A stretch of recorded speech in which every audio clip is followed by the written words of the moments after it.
भेलो बियाह छोड़ी चल गेली ससुराल, यादो नहीं कलही अपन यार के।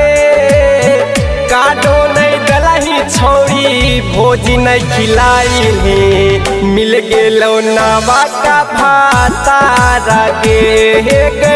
काडो नहीं डलही छोड़ी भोजी नहीं खिलाई, मिल गेलो नवा का भातारा गे।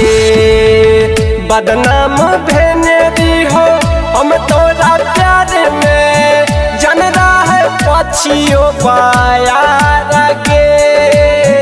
काडो नहीं डलही छोड़ी भोजी नहीं खिलाई, मिल गेलो नवा का भातारा गे। काडो नहीं डलही छोड़ी भोजी नहीं खिलाई, मिल गेलो नवा का भातारा गे।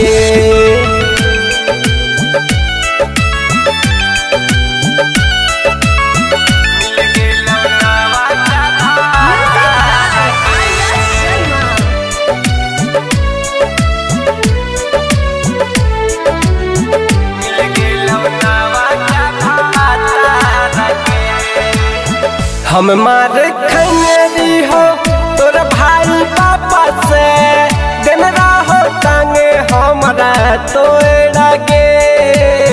प्यार कैली हमारा से बिहा कैली दोसरा से, चढ़ी जे तो पापा तोर का पारा गे।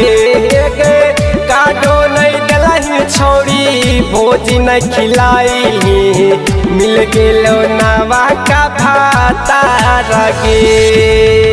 शमशान जइबो हमें जइबी तू ससुराल, भूल जइबी पुराना भातारा गे।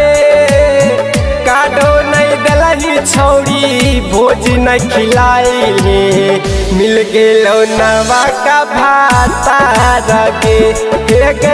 काडो नहीं डलही छोड़ी भोजी नहीं खिलाई, मिल गेलो नवा का भातारा गे।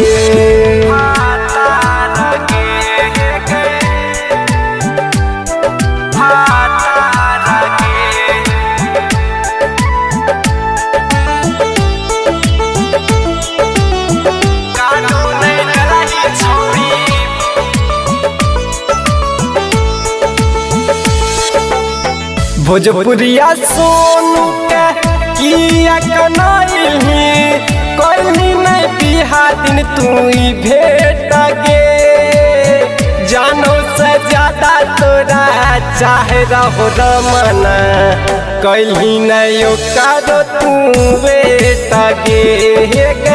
काडो नहीं डलही छोड़ी भोज नहीं खिलाई, मिल गेलो नवा का भातारा गे। बदनाम भेनेरी हो हम तोरा प्यार में, जन रहा पछियो पाया गे। काडो नहीं डलही छोड़ी भोज नहीं खिलाई, मिल गेलो नवा का भातारा गे।